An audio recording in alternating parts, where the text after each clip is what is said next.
Hello, class. My name is Annisstar, and today for my leadership presentation, I'm going to talk about the brief history of leadership style of King Solomon and Timothy. So, with King Solomon and Timothy, we see different types of leadership. With King Solomon, we see someone who is the head and a king of a whole kingdom, and how he uses his own emotional intelligence and his ability, cognitive ability, to be a great leader. He uses his intellect, his wisdom, to lead well and lead in kindness. And then we also look at another example of good leadership, which is Timothy. Timothy was younger and he was molded into a great leader. And through Paul's great leadership, he was molded in order to become a great leader himself, despite his youth. So some few things we want to know about Solomon was that Solomon was a great organizer. He was a great administrator. He was a builder. He was an entrepreneur. He was a diplomat and a merchant. He was also a visionary dreamer and a wise man. So those are somewhat biblical contexts. So the things that are not biblical are organizer, administrator, builder, and entrepreneur, diplomat, and merchant. Visionary and dreamer, that's sort of biblical. And that could be also seen as someone who has foresight, who's able to see ahead. Wise man can someone be a biblical verbiage as well. Wise man can be someone who's very emotional intelligent and can see things beyond what they are.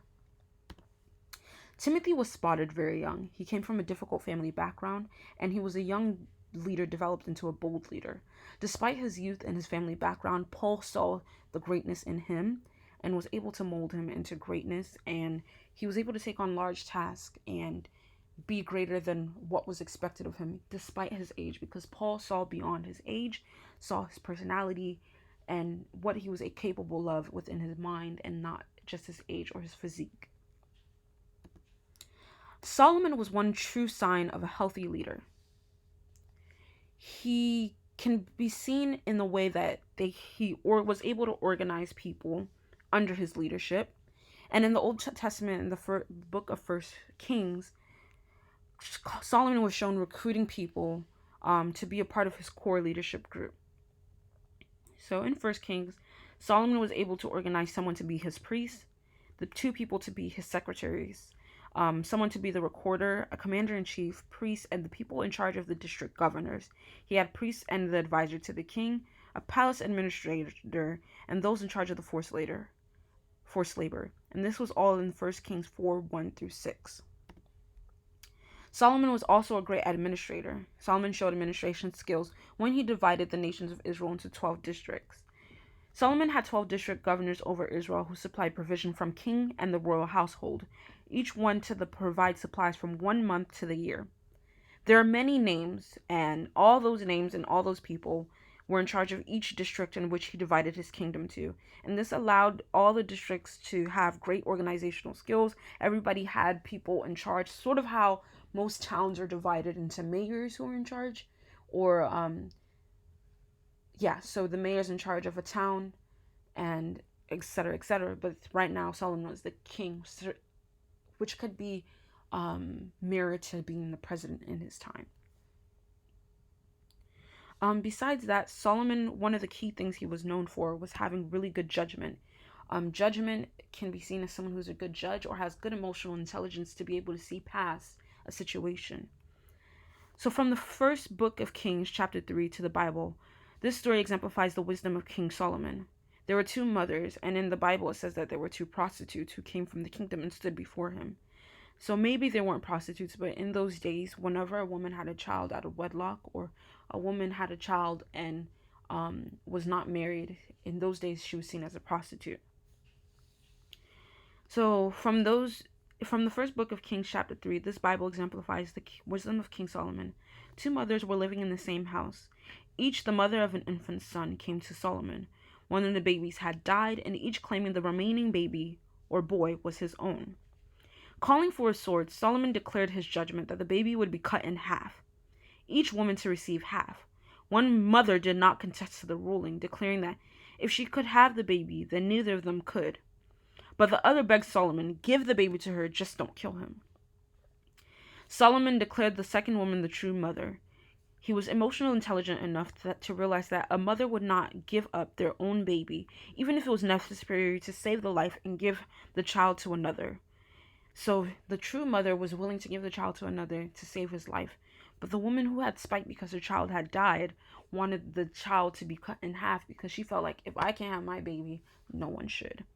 So Solomon was emotional intelligent enough, wise enough, had sound judgment enough to see that this was the situation, and the mother of the true child would be able to give up the child for the sake of his life.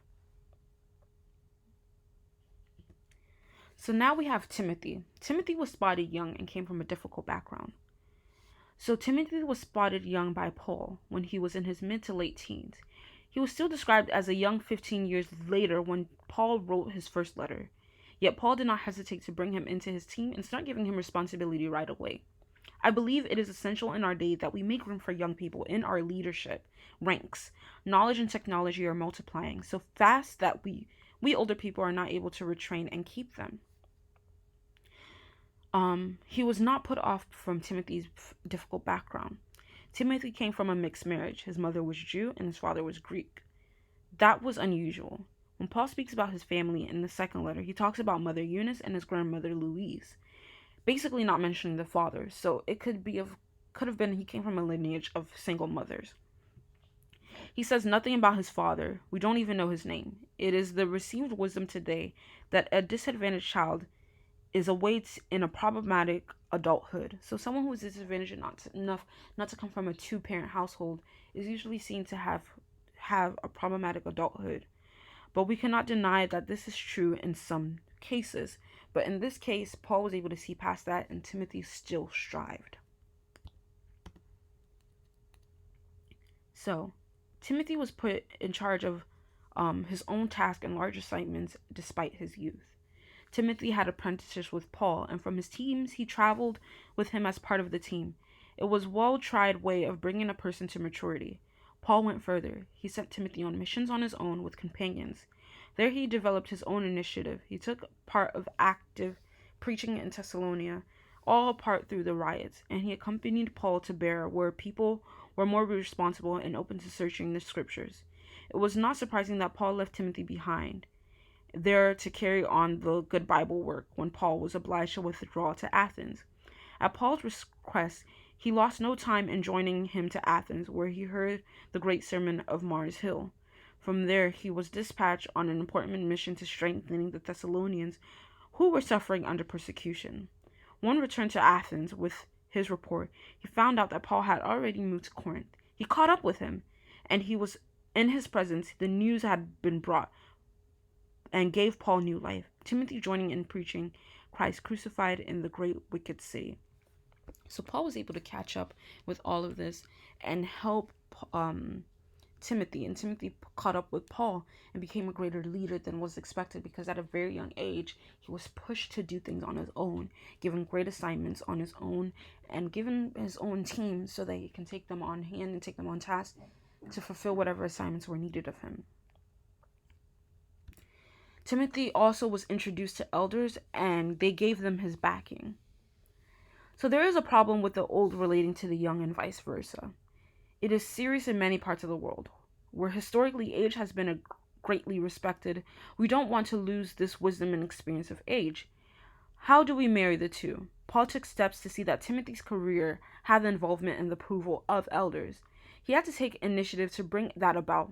Fortunately, there was diffidence about Timothy, which made this easier. So a lot of the elders actually liked Timothy. So in his career field, a lot of people who had experience and saw him, they networked with him, and that helped push Timothy to where he needed to be. We're not pushing out elders, but when someone is young enough and they're able to lead well and have a team and task force within a job field or career or within the corporate world, so they need people who are can push them to also be good leaders and not doubt them because of their youth, but also people that will help them network with those who have experience and also learn from the old as they are in that field. So thank you so much for looking and listening to my presentation. Solomon and Timothy are great examples of what a person can be if they're built in the right way. They have emotional intelligence, and they're given a multicultural or multi-age background to pursue their dreams and be pushed forward.